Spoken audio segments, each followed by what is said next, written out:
Poker begins, like many gambling stories do, in uncertainty. Long before the bright lights of Las Vegas, long before televised tournaments and million-dollar prize pools, there were riverboats drifting down the Mississippi. On their decks, men gathered around crude wooden tables, coins and paper notes piled in the center, revolvers at their hips. The game they played wasn't exactly the poker we know today, but it carried the same heartbeat, hidden information, calculated risk, and the art of the bluff. The true origins of poker are debated. Some historians trace it to a 16th century Persian game called As-Nas. Others point to the French game poke, brought to North America by settlers in the 1700s. There were also German games like Poken and English games like Brag, all of which involved betting and bluffing. By the early 19th century, in the port city of New Orleans, a recognizable form of poker had taken shape. It used a 20-card deck, 4 players, 5 cards each. Bets placed based on the strength or perceived strength of your hand. And right there, in those early saloons, poker established what makes it fundamentally different from most casino games. Players weren't betting against the house, they were betting against each other. That single difference changes everything. In games like roulette or blackjack, the house has a built-in mathematical edge. In poker, the casino typically takes a small fee called the rake, but the edge comes from skill differences between players. That's the core educational takeaway from poker's history. Over time, better decisions outperform worse ones. As America expanded westward, poker traveled with it.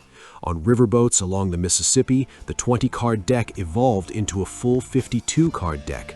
The game shifted to 5-card draw. The Civil War helped spread it further as soldiers from different regions carried their preferred variations back home. Stud poker emerged. Community card variants followed. But poker wasn't always respectable.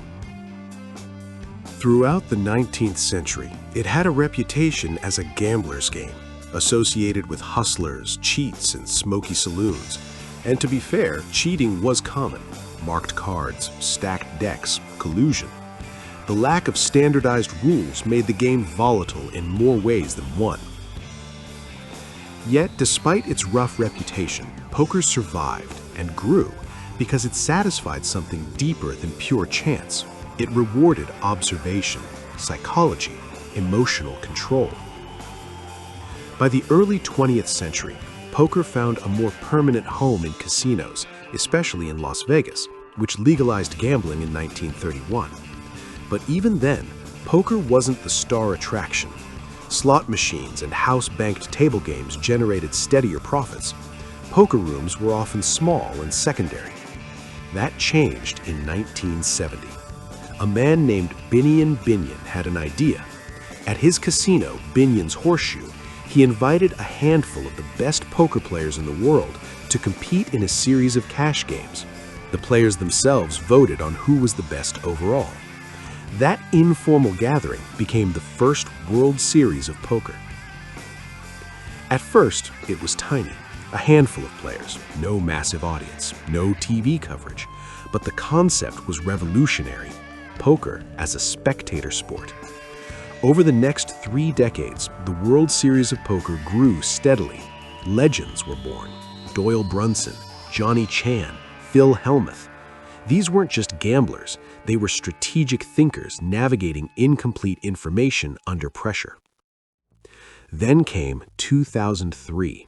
An accountant named Chris Moneymaker qualified for the World Series of Poker main event through an online satellite tournament that cost him $86.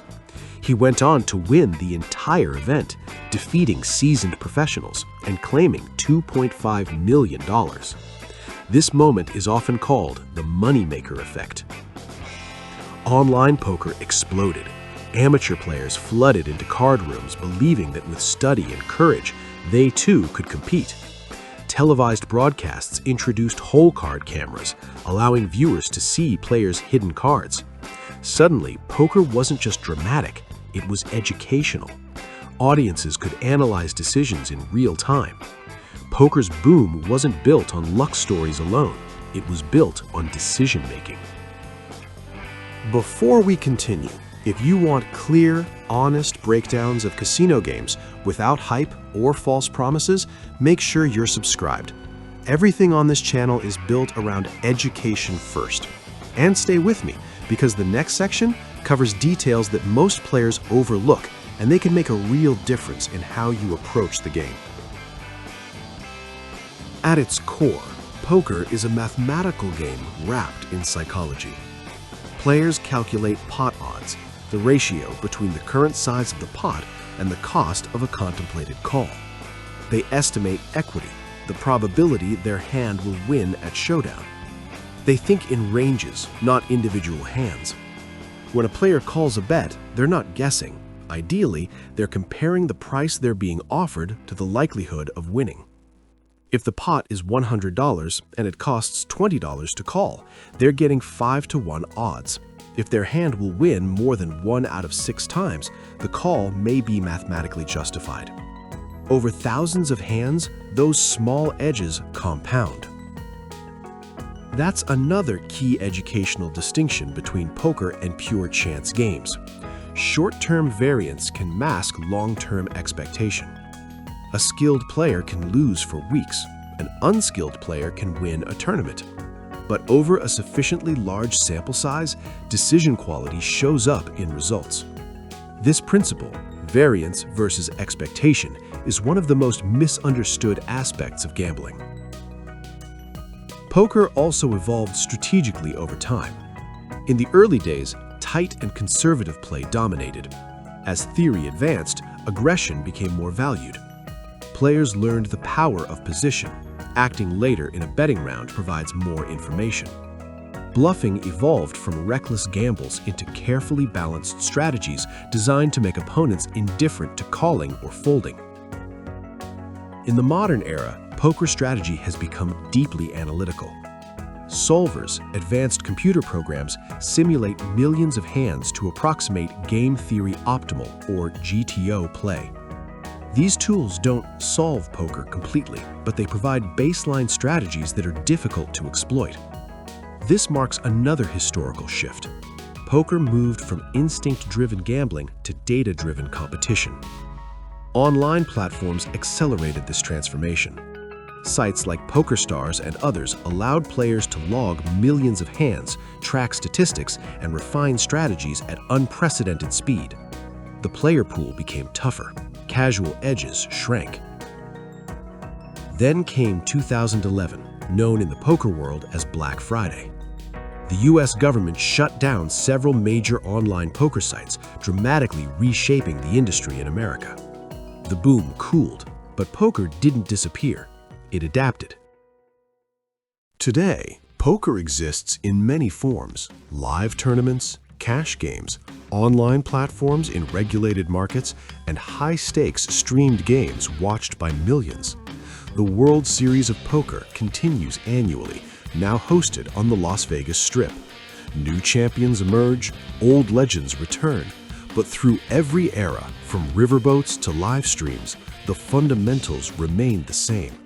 You are making decisions with incomplete information. You are balancing risk and reward. You are managing your bankroll. And that last point is vital for education.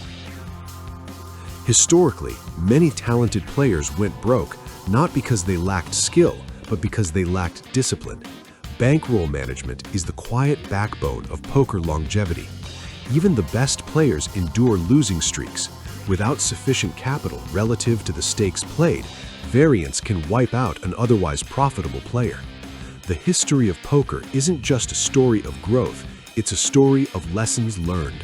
Lessons about probability, about emotional control, about the danger of overconfidence.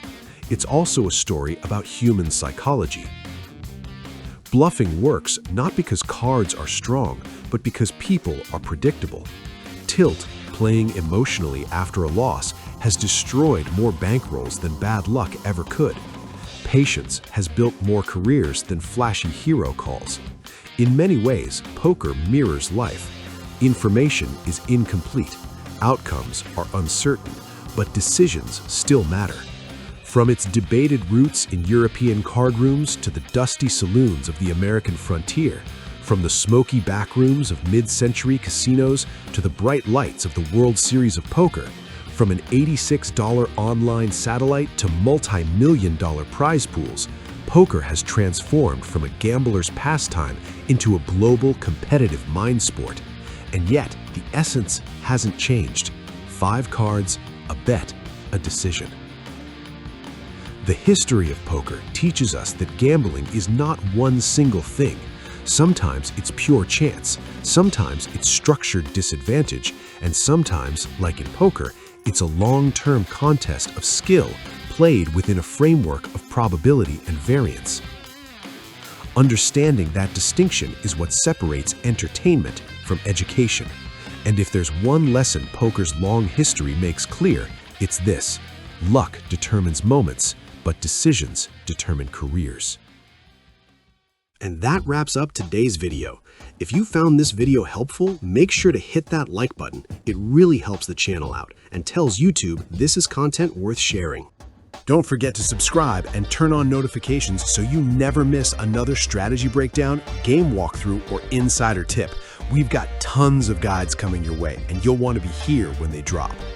And hey, tell me in the comments what you want to see next. Whether it's roulette strategies, blackjack tips, slot myths, virtual casino breakdowns, whatever you're curious about, let me know. Your ideas shape what we create. Before you go, if you're serious about leveling up your casino knowledge, you have to check out the Ultimate Casino Guide. I put everything I've learned into one massive, easy-to-read resource designed to make you a smarter, more confident, more prepared player.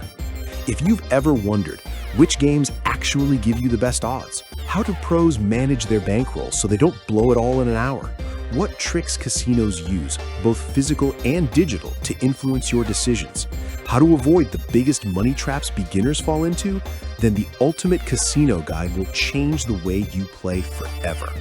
It covers psychology, probability, strategy charts, real-world case studies, VR and online casino risks, loyalty program hacks, literally everything you need to walk into any casino and know exactly what you're doing.